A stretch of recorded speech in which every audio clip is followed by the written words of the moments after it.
Hello students, हम लोग आ गए हैं अपने लेक्चर नंबर 6 पे, जो कि हमारा स्टेट्स ऑफ मैटर है, क्लास 11 का चैप्टर नंबर 5। आवाज़ थोड़ी गला बैठा हुआ है तो प्लीज़ मैनेज करिएगा, आवाज़ थोड़ी बारी बारी लगेगी। तो एज यू नो, हमने अभी पिछली क्लास में बॉयल्स लॉ के बारे में पढ़ा था, जो P प्रोपोर्शनल टू 1/v होता था। याद होगा आपको, जब प्रोपोर्शनली हटता तो K1 लग जाता था। K1 एक कांस्टेंट था अपॉन v, तो मैंने K1 को रीअरेंज किया फॉर्मूले को, तो K1 इक्वल टू PV आ गया था, राइट। और फिर मैंने इसको रीअरेंज किया, दो प्रेशर के लिए किया, तो P1 V1 equals to P2 V2 equal to K1, ये मैंने बताया था आपको। इसको मैंने रीअरेंज किया तो P2 नीचे आ गया, P1 upon P2 V2 upon V1, एक ये फॉर्मूला बन गया, राइट। डेंसिटी का फॉर्मूला हमने पढ़ा था, mass upon K1 into P, ये कांस्टेंट होता तो डेंसिटी प्रोपोर्शनल टू P आ गया था, राइट। इतने फॉर्मूले हमने पढ़े थे। अब हम कुछ क्वेश्चंस देख लेते हैं इस पे क्या होता है। पहला क्वेश्चन ये बोल रहा है कि a balloon burst when pressure exceeds 0.2 bar if balloon at 1 bar pressure has 2.27 liter of gas, so how much gas can be accommodated in the balloon। अगर बैलून के अंदर 0.2 बार से ज़्यादा प्रेशर डालेंगे तो वो बैलून फट सकता है। अब अगर बैलून का प्रेशर 1 बार है और उसमें 22.27 लीटर गैस डाली जा रही है, तो कितना उसमें गैस और डाल सकते हैं। अब पहली बात तो प्रेशर ज़्यादा ही ले रहे हैं, दूसरा वाला हम लोग तो बैलून तो वैसे ही फट ही गया है। तो एक हाइपोथेटिकल कंडीशन है, इमेजिनरी कंडीशन है। मान लीजिए हाइड्रोजन गैस है, तो हाइड्रोजन गैस का जो प्रेशर है पहले 1 बार है और इसमें इतना 2.27 लीटर ऑफ वॉल्यूम है, तो हम और कितना वॉल्यूम उसमें और कितनी गैस डालेंगे। देखो, पहला प्रेशर 0.2 बार दिया है ना, 0.2 बार है, ये प्रेशर 1 बार दिया और इसका वॉल्यूम है 2.27, तो हम इसमें और कितना वॉल्यूम की गैस डाल सकते हैं, और कितने वॉल्यूम की गैस ये एकोमोडेट कर सकता है। ये हाइपोथेटिकल कंडीशन है, ध्यान रखिएगा। ओके, आपको पता है फॉर्मूला क्या होता है। फॉर्मूला आपको पता है, P1 V1 equal to P2 V2, right. तो P1 आपको दिया है 1 बार, V1 दिया है 2.27 लीटर, P2 दिया है 0.2 बार और V2 नहीं दिया है।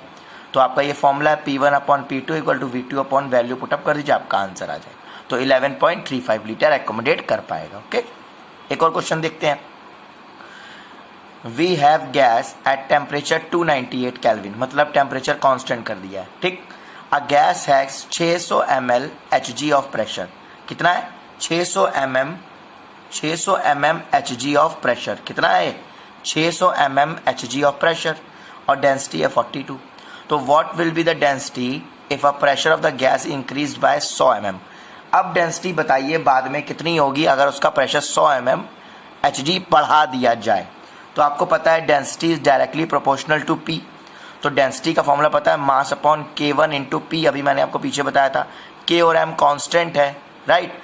अब डेंसिटी दूसरी वाली D2, दो डेंसिटी है ना, D2 M upon K1 into P2 हो जाएगा, P1 P2 प्रेशर है।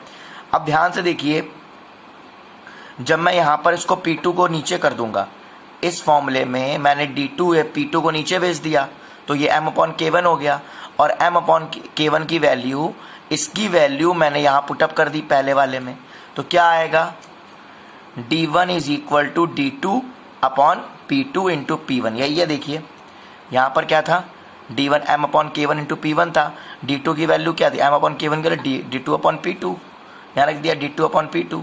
D1 दिया है 42, D2 हमें निकालना है न्यू डेंसिटी, और P1 हमें 600 दिया है, और बाद में डेंसिटी निकालनी है अगर प्रेशर 100 और बढ़ा दिया जाए, तो P2 प्रेशर 700 होगा ना, पहले 600 था, फिर 100 और बढ़ा दिया गया, तो 700 हुआ कि नहीं हुआ। तो ये अब यहाँ से हम निकाल लीजिएगा, 49 आएगा। ओके, चलिए एक और क्वेश्चन देखते हैं।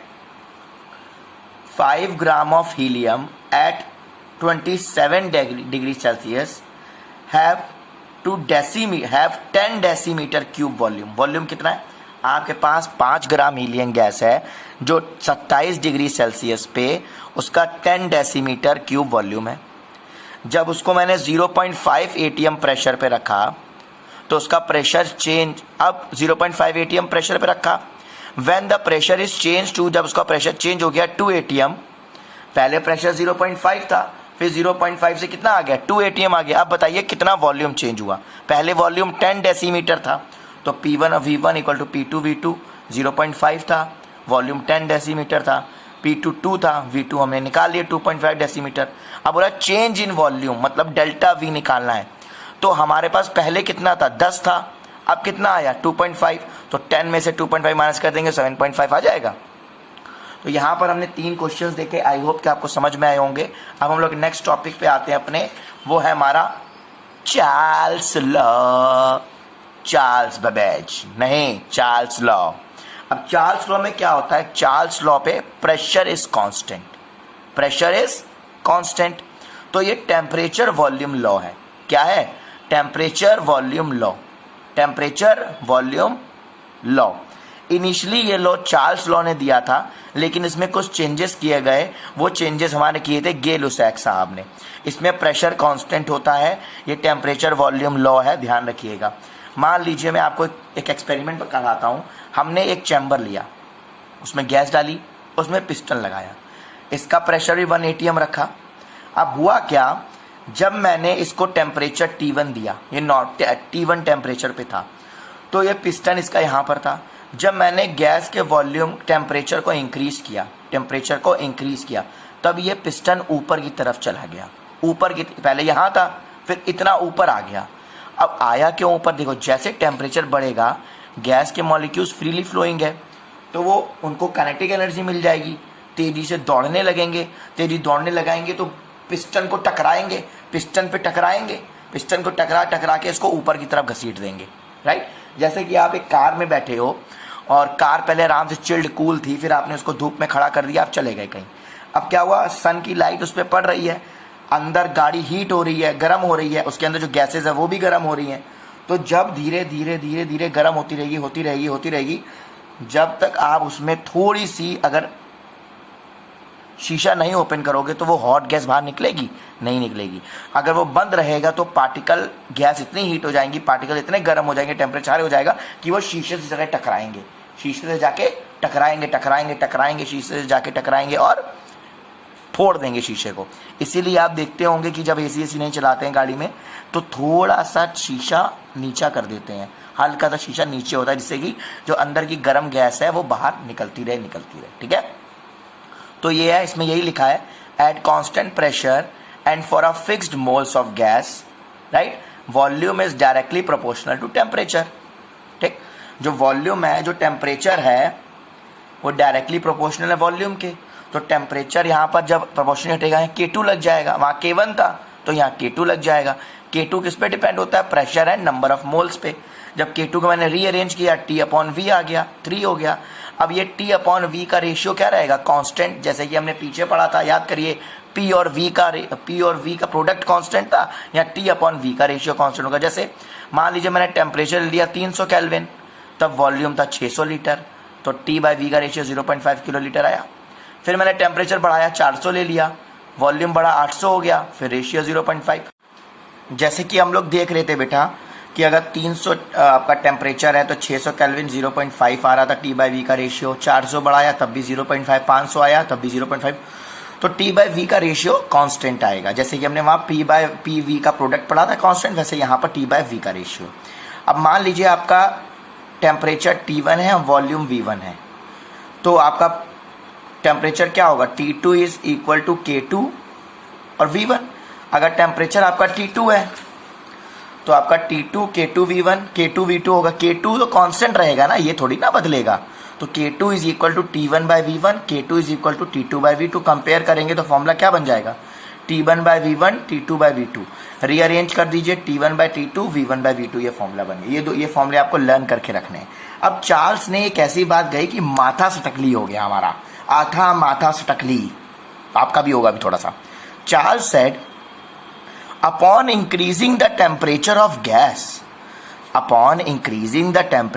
gas which is at 0 degree Celsius by 1 degree Celsius, then the volume of a gas is increased by 1/273.15 unit and vice versa। इन्होंने बोला कि अगर मैं गैस का टेम्परेचर 0 डिग्री से 1 डिग्री सेल्सियस बढ़ा देता हूँ तो उसका जो वॉल्यूम है वो 1/273.5 बढ़ जाता है, एंड वाइसा वर्सा। मतलब अगर मैं उसका टेम्परेचर 1 डिग्री घटा देता हूँ तो उसका टेम्परेचर 1/273 वॉल्यूम 1/273.5 यूनिट घट जाता है।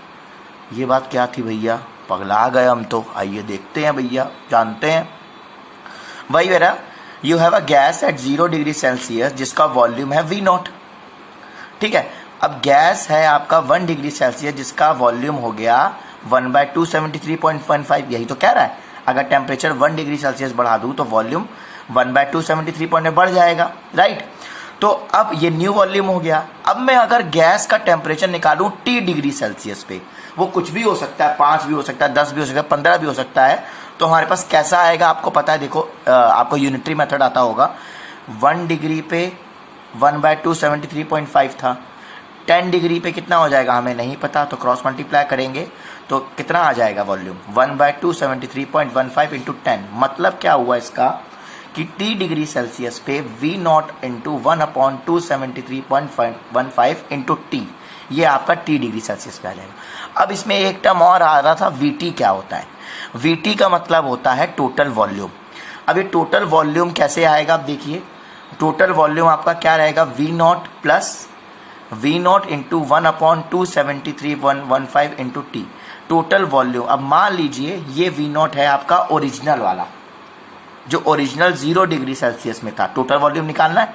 ये आपका इनिशियल था जो ओरिजिनल वॉल्यूम था V0, प्लस ये आपका क्या आया जो T डिग्री सेल्सियस पे आया था, दोनों को मैंने प्लस किया, ठीक, ये टोटल वॉल्यूम आया।